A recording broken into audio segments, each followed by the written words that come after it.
देखिए, पिछला जो मैंने वीडियो डाला था उसी कड़ी में आगे और बढ़ाता हूँ।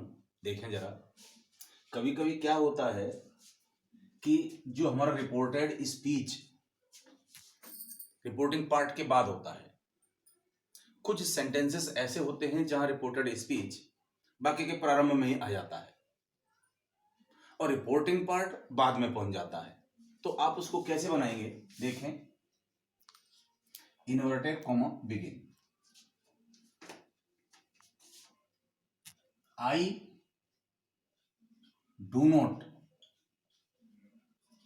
help you. I do not help you. Inverted comma close comma said Hari to me. देखिए, ये जो इन्वर्टेड कॉमा में बंद है ये क्या है? आपका रिपोर्टेड स्पीच।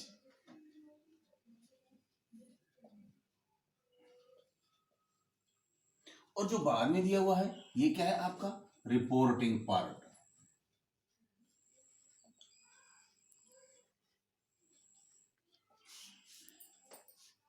जो पहले मैंने बताया था कि रिपोर्टिंग पार्ट पहले आया था और रिपोर्टेड स्पीच बाद में आया था। चाहे रिपोर्टेड स्पीच प्रारंभ में आए या बाद में आए, रिपोर्टिंग पार्ट पहले आए या बाद में आए, लेकिन जब हम इसे इनडायरेक्ट में चेंज करते हैं तो सबसे पहले रिपोर्टिंग पार्ट को ही लेकर आएंगे, इसी को आप लेकर आगे चलेंगे। देखिए बाकी कैसा है, ये असर्टिव सेंटेंस है। अब क्या कह रहा है? Said hurry to me. Said माने कहा, हरी हरी ने, टू मी माने मुझसे। तो हरी क्या है? ये रिपोर्टिंग सब्जेक्ट। अगर हम चाहें तो इसको ऐसे भी लिख सकते हैं। देखिए, Hari said to me comma comma begin. I do not help you. देखिए अब सीधा हो गया कि हम पीछे वाले को कहां ले आए? आगे ले आए। और जो रिपोर्टेड स्पीच कहां पहुंच गया? पीछे पहुंच गया। तो हमें जब चेंज करेंगे तो इसको लिखने की जरूरत नहीं है। अगर चाहें तो आप सीधा सीधा ही बदल सकते हैं कि ये जो हमारा हरी है रिपोर्टिंग सब्जेक्ट है, तो पहले हरी। अब देखें, सेट टू कायम चेंज होगा, टोल्ड मी। अब ये कॉमा और इन्वर्टेड कॉमा, इसको हटाकर क्या लगाएंगे हम इसकी जगह पर? Conjunction that. अब देखिए, रिपोर्टेड स्पीच आई, ये आई किस पर्सन का है? ये फर्स्ट पर्सन का है। किसके अनुसार? हरी के अनुसार। तो क्या हो जाएगा? ही। अब डू नॉट, तो डू का हम चेंज करेंगे डिड में। Not help. अब देखें यू, ये यू किस पर्सन का है? सेकंड पर्सन का। किसके अनुसार बदलेगा? रिपोर्टिंग ऑब्जेक्ट के अनुसार, मी के अनुसार। तो यू क्या है यहाँ? ऑब्जेक्ट, और ये मी क्या है? ऑब्जेक्ट। तो यू इस मी के अनुसार कायम चेंज हो जाएगा मी में। देखिए, यदि किसी वाक्य में रिपोर्टेड स्पीच प्रारंभ में होता है और रिपोर्टिंग पार्ट बाद में होता है, तो इनडायरेक्ट स्पीच बनाते समय हम रिपोर्टिंग पार्ट को आगे लाएंगे और रिपोर्टेड स्पीच को बाद में लेकर के जाएंगे। देखिए, अब यहां से मैं आपको अगला नियम बता रहा हूं, जरा ध्यान से देखें। यदि रिपोर्टेड स्पीच में वोकेटिव केस का प्रयोग हो, तो वोकेटिव केस इनडायरेक्ट बनाते समय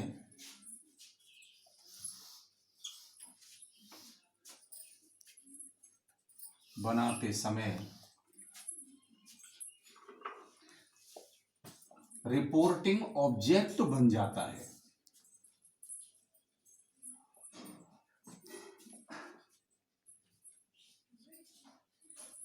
देखिए, अब पहली चीज समझने की क्या है, वोकेटिव केस। ये वोकेटिव केस क्या होता है? देखिए, वोकेटिव केस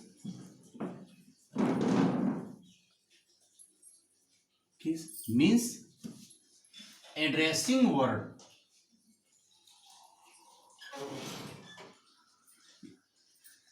वर्ड या ऑब्जेक्ट,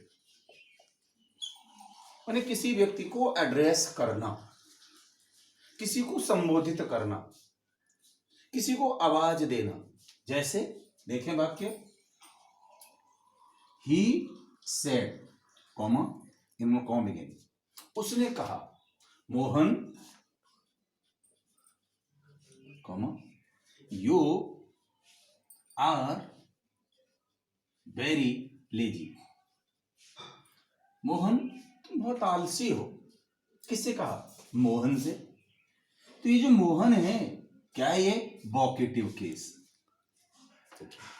हम इस वाक्य में मोहन को संबोधित कर रहे हैं। मोहन, तुम बहुत आलसी हो। किससे कह रहे हैं? मोहन से। तो ये क्या बन जाएगा? आपका वोकेटिव केस। अब जब हम इसको इनडायरेक्ट में चेंज करेंगे तो ये जो वोकेटिव केस है ये क्या बन जाएगा? आपका ऑब्जेक्ट बन जाएगा। देखिए, he told Mohan, he told Mohan.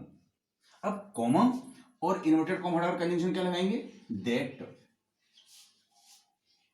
अब देखो, यू किस पर्सन का है? Second person. ये मोहन के अनुसार किस में चेंज होगा? ही में, क्योंकि मोहन क्या है? हमारा रिपोर्टिंग ऑब्जेक्ट। अब आर किस में चेंज होगा? बाज, ही वॉज वेरी लेजी। देखिए, ये जो वोकेटिव केस है इस सेंटेंस के आगे आ गया। अगर हम चाहें तो इसके पीछे भी आ सकता है। देखें दूसरा वाक्य, सी सेड, उसने कहा, you will not help me, you will not help me, comma Radha, उसने कहा, तुम मेरी मदद नहीं करोगी राधा। ये राधा कौन है जिसको हम संबोधित कर रहे हैं? क्या है? आपका वोकेटिव केस है। तो ये जो वोकेटिव केस है, जब हम इसको इनडायरेक्ट में बदलेंगे तो क्या बन जाएगा? रिपोर्टिंग ऑब्जेक्ट बन जाएगा। जरा देखें, सी टोल्ड राधा, और कॉमा हटा करके कंजंक्शन दैट। अब यू किसके अनुसार? राधा के अनुसार। क्या हो गया? सी। अब बिल का क्या हो जाएगा? Would not help. अब यू मी किस पर्सन का? फर्स्ट पर्सन का। किसके अनुसार? सी। तो सी का ऑब्जेक्ट क्या होता है? हर। देखिए क्या हुआ, शी टोल्ड राधा। तो ये जो हमारा वोकेटिव केस है क्या बन गया? रिपोर्टिंग ऑब्जेक्ट बन गया। और ये यू जो हमारा चेंज हुआ किसके अनुसार? राधा के अनुसार। क्या बन गया? सी। देखिए, she told Radha that she would not help her. इसके आगे देखिए, मैं दूसरा नियम बता रहा हूं, जरा और देखें।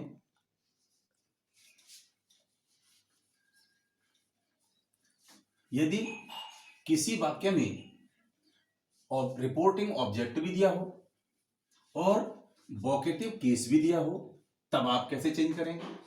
क्योंकि इसमें तो केवल वोकेटिव केस ही है, ये भी हो सकता है किसी में ऑब्जेक्ट दिया हो। तो देखिए, मैं नियम लिख रहा हूं, यदि किसी वाक्य में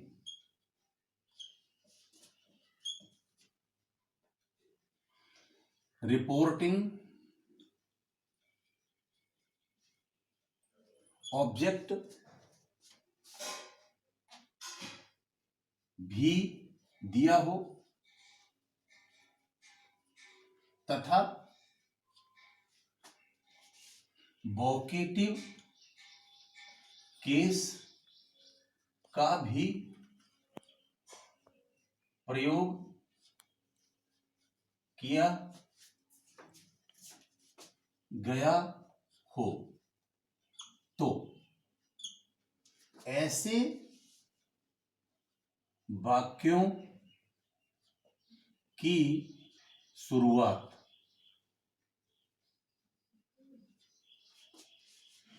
एड्रेसिंग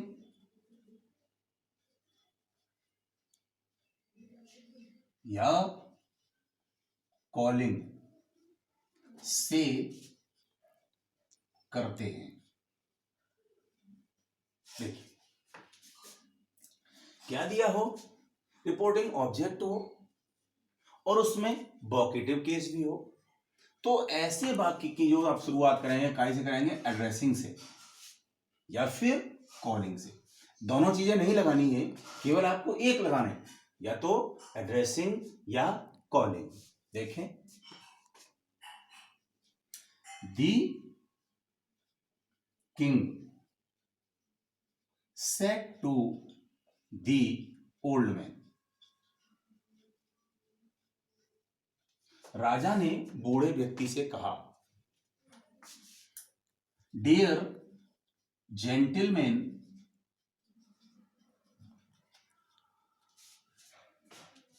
प्रिय सज्जन व्यक्ति, you are very old, still you are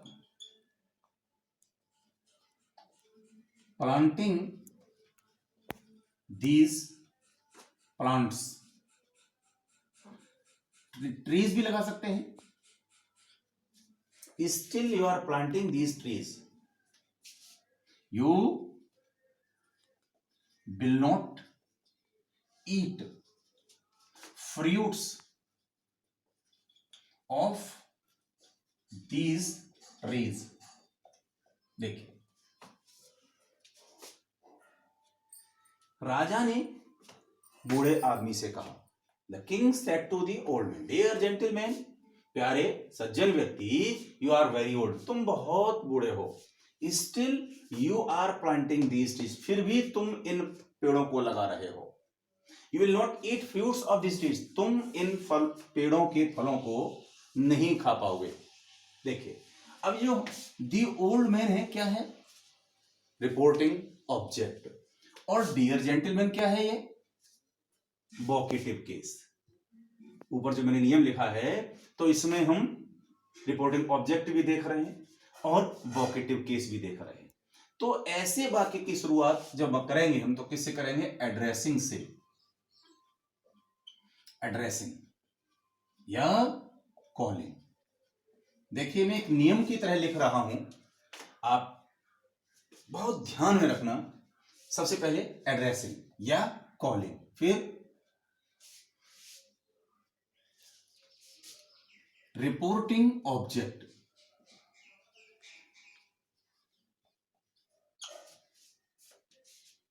फिर एज, और इसके बाद वोकेटिव केस,